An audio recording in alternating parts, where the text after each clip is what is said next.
Hello YouTube, Robin Hood Bricks here, and after the success of putting Power Function's battery boxes in the back of Caravans, I thought I'd do something similar with the motors. So for this Fairground Friday, I thought I'd do some work on the visible motors that will be above the surface level of my fairground to disguise them. Because as you will know if you've watched any of the previous episodes, I'm deliberately building a cavity underneath the normal ground level that all of my rides will sit on and the table there, and that's to conceal all of the wiring and all of the Power Functions motors for a lot of the rides, especially things like this carousel, so it is completely uninterrupted all the way around, doesn't have any ugliness whatsoever. But for some of the rides I've created myself, like this Venus drop ride, which is a vertical drop ride, and this pirate ship. As it stands, I've currently got the mechanism above ground. Now, I have concealed the battery boxes within this caravan and this caravan here, but essentially I want to do something similar with the motors. Now, each one of these power boxes will power several motors, and all the wiring will go straight from the underside of the vehicle underneath into that cavity that we looked at there, into all this area, and then it can go wherever it needs to go, split off into several different motors and pop up again.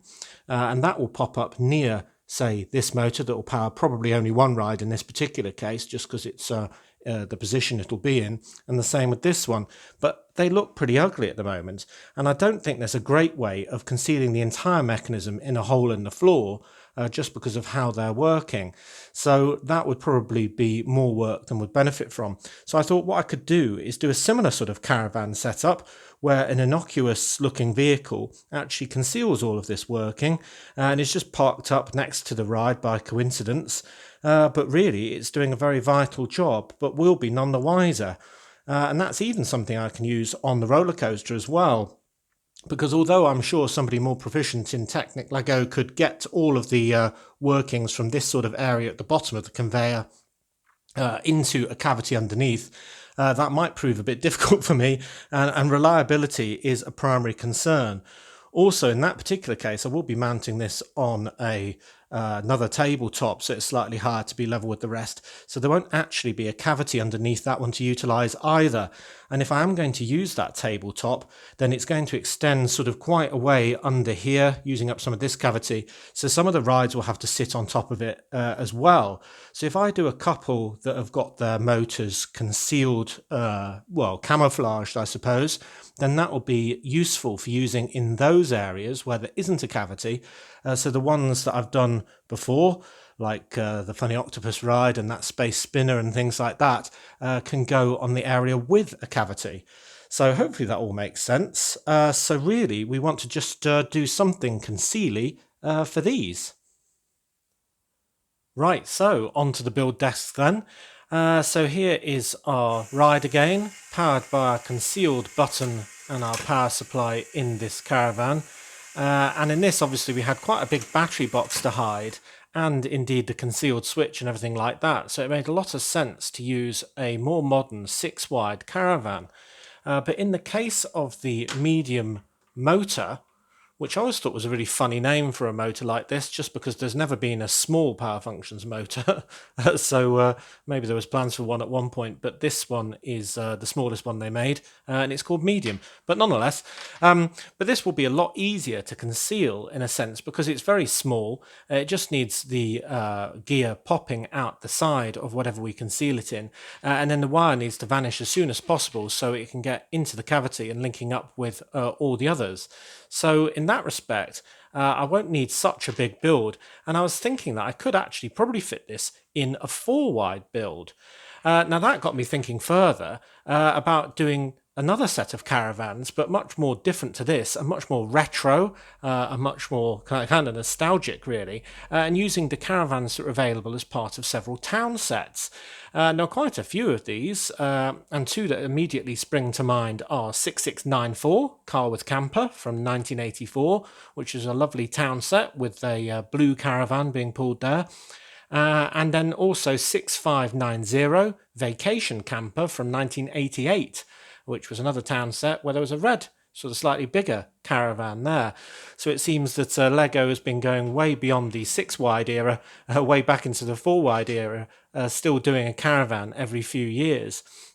So I thought it'd be really nice in my city to incorporate, well, not exactly those sets, but definitely builds that are inspired by those sets to house some of these batteries. Now, some people will say, well, why not build a complete mock as opposed to, just modifying an existing set? And I sort of understand that in a way, and I do appreciate cities that have 100% mocks or don't use sets so much for inspiration. And it's not laziness, it's just that I really love seeing old style sets in my city. It's kind of like seeing old friends around, and, adds to that nostalgia that I think that other people viewing the city can say, oh, I used to have that. So I think it really adds to things. And I won't just be taking them stock, because I'm going to have to make some changes to accommodate these motors, rather, of course. And I'm going to add all sorts of modern functions like these satellite dishes. And I can make some funny scenes outside with all of the people that are using them for habitation whilst running the fairground. So it will still be old, but I will be adding a twist. Right, so I'm going to build up my first caravan, which will hopefully sync up with this ride and power it instead of this ugliness that we had before. Right, so in this particular case, I'm going to be using that blue Caravan as inspiration from the car with camper set from 1984, 6694. And the base, indeed, is going to be kind of a direct replication of that set with a kind of white layer next, but using the old style mudguards or fenders or whatever you call them around the world. And then I'm going to build that up. Now, I'm not going to add exactly the same as before. I'm going to have this as my tow bar, for example, and that is just because I think it looks more like a tow bar when it's not connected to a vehicle. Obviously, it's not going to be that good at connecting to a vehicle, but I'm just going to be having the towed thing. It doesn't really make sense, indeed, because you think, well, where's the thing that actually towed this in here? And it wouldn't be present, but maybe it was on the back of a lorry that's or a truck that's just been unloading all of this stuff to create a ride as well, and this was hitched right on the back. But anyway, whatever the story, this is all I need for my scene, I think. So then I'm just going to add a kind of blue stripe all around the bottom, like the original. And you'll see at this point I've deliberately not made this a 2x2 plate. This one here is actually a 1x2, and that's just so we've got an escape route for the wire of the motor, so it can go as surreptitiously as possible from within the build into the floor. And a lot of my viewers have pointed out that that's quite realistic, actually, because when you have a Caravan, you plug it up to some power source, so it would have a cable running from the Caravan into the ground, pretty much. So it's even more realistic than I'd first intended. So there we go. So there's our base.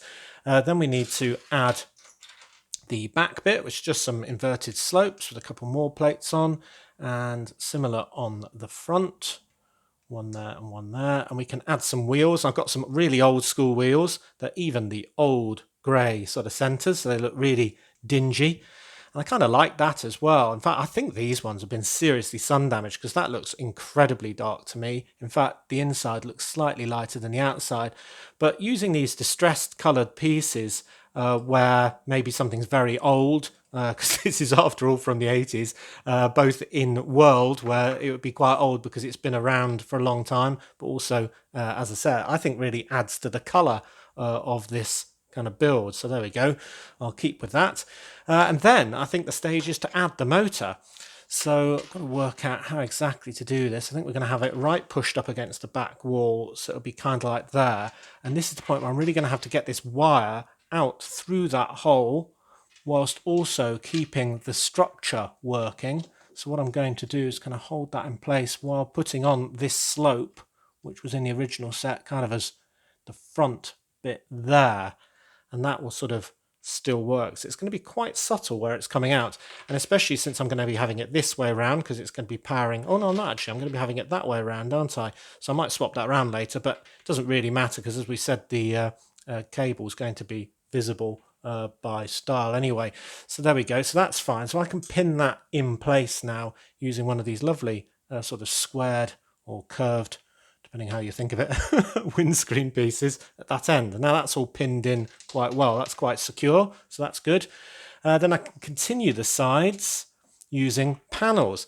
And you can just see from the dimensions of this motor that these almost look like they were made to house one of these. And I'm not going to have it completely solid. I'm going to have windows on because I think from a distance, although you'll be able to see the motor inside, I think it looks better with a glass wall than if you had, you know, a completely white set of panels and you couldn't see in at all. I think it'd even be less realistic because when that's in shadow, I don't necessarily think you'll notice. Anyway, it's all good fun. Then I can add some 1x2x2 bricks to the sides there. And that's the direction that the motor is obviously going to be coming out of. So I've just built a little combination of plates and a Technic brick to kind of conceal that, but hopefully have that completely aligned with the axle hole. Hopefully you can see that in there. Then I can get a 4-long Technic axle. So it's in the motor, in the gap, in the wall, with one sticking out the end, and that is going to have our very small gear on. So that's looking pretty good. So already this is shaping up to be a very small one-man caravan, or if you're my size, it's not even one man really, but nonetheless. Then we can get to the ends, which we add one of these blue slopes on to kind of slope it back in, and then some more plates to give it a nice blue stripe on the top as well, and then the lid. So there we go, really simple, really retro, and perfectly enclosed. Might even dull the sound a little bit, mightn't it? So I'm going to add a little satellite dish, because I think I'll have that as the kind of running joke that they're all wired up for satellite TV. So that's good fun. But then I'm also going to need this to be quite firmly attached to this base. And that's just because, well, there's going to be a lot of torque going through here. And if it's not firmly attached, it'll just sort of, you know, lose its connection with this bigger drive wheel, which in this ride I've coloured green, so it actually gets concealed quite well. So I am actually going to use some black bricks just to go around the axle to really hold this onto the ground, kind of like that. So it's got a lot more studs connecting it. And then to make it even more well connected, I've got two of these sort of old torch pieces that were actually part of the original set to kind of prop it up. And I can actually use those on the front there to further pin this to the floor and give it even more traction, kind of like bracers. So that's really good as well. And then just to disguise this nasty black bit, which hopefully you won't see too much because it's sort of in shadow, but I thought I could use kind of, I don't know what these are called in real life. I think of them as being chocks because that's what they're called when they're on a plane, aren't they? That sort of hold the wheel in place so the thing doesn't sort of roll off. And that's a really simple build. That's just a couple of cheese slope pieces on one of these modified tiles. And I can have one of those on each of the wheels to really hold it in place. So let's see if I can do this live. So it needs to go where? There. So I'm going to put one of the chocks there, one of the chocks there, put that in place there very firmly, and that's made connection.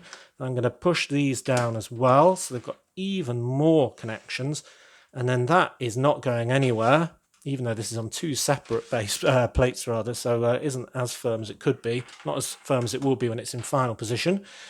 Then I can add my power source, being my bigger Caravan, and then hopefully this will work, but be completely concealed. So let's give it a dry run.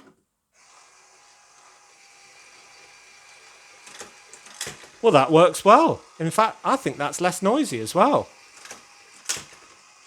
So imagine when it's in final position, this vanishes into a hole in the floor, so you wouldn't even see that. I think this looks quite subtle. I mean, there would be some workings for a real-life ride above ground, because obviously they need to have some workings and some sort of power. But I think that's pretty subtle. And even if you look at its worst possible angle over here, I don't think that's that ugly. It's definitely a lot more subtle than what we started with. So, yeah. What do you think of that? Now, the second ride that I showed that I want to have powered by a concealed motor within a caravan is the pirate ship. And that's slightly different in that the motor in that one powers, again, a very small gear, but then that in turn powers a very big gear. And that's just because in that case, the arm that causes that swinging motion of the pirate ship is actually attached to one of these axle holes here. So as the wheel goes round, it kind of acts like a crankshaft, and the thing sort of goes up and down in a rhythm. So essentially what I'm going to have to do is have both of these wheels attached, or these gears rather, attached to the side of a caravan, I think, because they won't really fit side by side on the end. So it'll kind of look like that.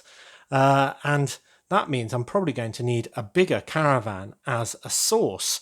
So for this one, I'm going to use that red caravan I showed earlier, the 6590 Vacation Camper, as my inspiration. And again, I'm not going to use all of the parts that were genuine to that set in the 80s.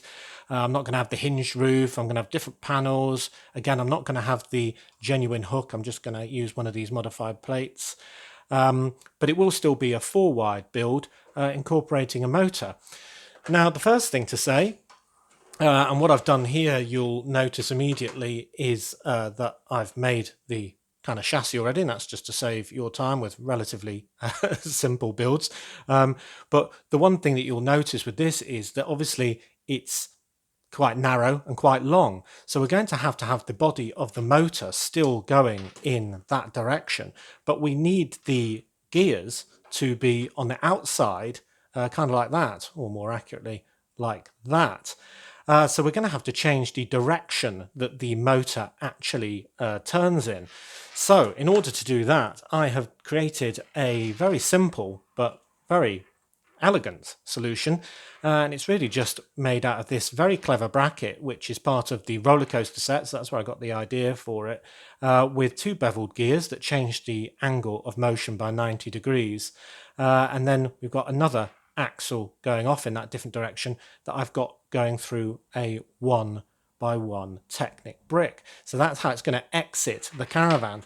So effectively it's going to sit like that, with the motor concealed on the inside and the first axle popping out of the side, powering the smaller gear, which in turn will power the bigger gear. So that is the plan. So really we just have to build around here. So the first stage is to build kind of a side box. This is going to be more ugly than the first one, because just because of its design, it's going to stick out slightly further. So I'm going to put that there, so that is attached to this sort of extra box on the side. Now, if we have this facing away from us when it gets into actual position, then we won't see any of that stuff poking out the outside. We'll only see the caravan itself. But I'll add couple more bricks for texture, and then that is going to be the brick that the larger gear is going to be centered on, so the small one will power the larger one. So we'll add those in a moment, but then just to make it tidy, I'm just going to add some more sort of texture like that. Then we can do our normal adding of the panels. So I'm not going to have a window on that side, but I will on this side, and then have a white sort of section on either end. There we go, sort of drifted out of shot there a bit, didn't I? But there we go. So got one side, 2 sides, and then again you can see I've done that little step where I've only included a 1x2 plate rather than a 2x2 plate, just so we can get the wire out of a very small hole. And then I've got my front setup, which is pretty much exactly the same as the one we did before, but just with different colours. So essentially that's going to go in like that, and that is our wire escaping through a gap there. And I think that'll get a bit stronger when we've got more bricks in place. And then we've got an unbroken windscreen on the other end for this one, so it really makes use of the length. And again, through there you can see the gubbins, you can see the workings and so on, but in a way that makes it quite fun, I think. And you can see the motor through there, of course. If I make this wire a bit more taut, then maybe you won't see it so much through that front side window, but anyway, So there we go. So that will be our normal viewing angle. So we need to add some roof to that. So I've got an old, really lovely piece actually there for the front to make it nice and streamlined when it's in transit. Oh, the back's fallen off. And I'm just going to close it in with these lovely 8 long 45-degree slopes, one on each side. So I think that's fairly faithful to the original. It doesn't obviously have that hinged open roof and all the rest of it for obvious reasons. And this side is a lot more ugly, but I don't know, it's not so bad. I thought I'd almost make a feature of it by sort of making it look like it had something bolted on the outside. But that's where we can put our 2 gears that we just looked at earlier. So there's the small one, and that'll be powering the big one. So that should, there we go, mesh with that one. So if we give this a quick test now by plugging it in, then there we go. It's a little bit rickety, but that might just be how I've put it together. But I'll give it a bit of a squeeze, and then we can see if it can power a ride when we get it back into the Lego room. Now for this one, I wanted it to also have these sort of wheel chocks on it, or the bracers, or whatever they're called. So to do that, I thought I would just bring in a piece of sort of example ground. I'm going to have some more black bricks holding it very firmly from beneath. But then because this one's got a double wheel, I'm going to need quite a long set of chocks. And essentially, it'll be that kind of setup that it's all sat on. So if I do that, then I think it'll look like that. And then the only thing left to add is the absolutely vital satellite dish. So, what do we think of that?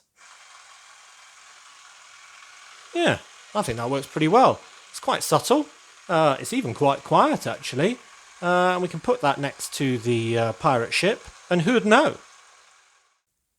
Okay, so back in the Lego room at the fairground table, and I've brought them both up and transferred this one onto, well, another temporary base plate as it happens, but it's now next to the ride that it will be powering, which is this lovely pirate ship.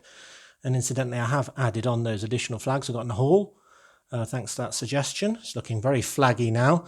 I'll have to make sure they're going all in the same direction as each other, and in the direction of the prevailing wind in my city when I finally placed it and decided where it's going. But anyway, I digress. Yeah, but there it is. And I think that looks a lot better than everything that it replaced. In fact, it was a surprising amount of stuff that I had to pull off that ride that was sort of powering it in order to replace it with the Caravan. Yeah, but that's looking really good, really bright. A nice, interesting shape as well, I think. I mean, it is an absolutely different scale from the larger 6-wide ones of more recent years, but I don't see that as a problem because you can get some really small traditional Caravans. And this one especially, I remember from the catalogues of my childhood, so that's showing my age a bit.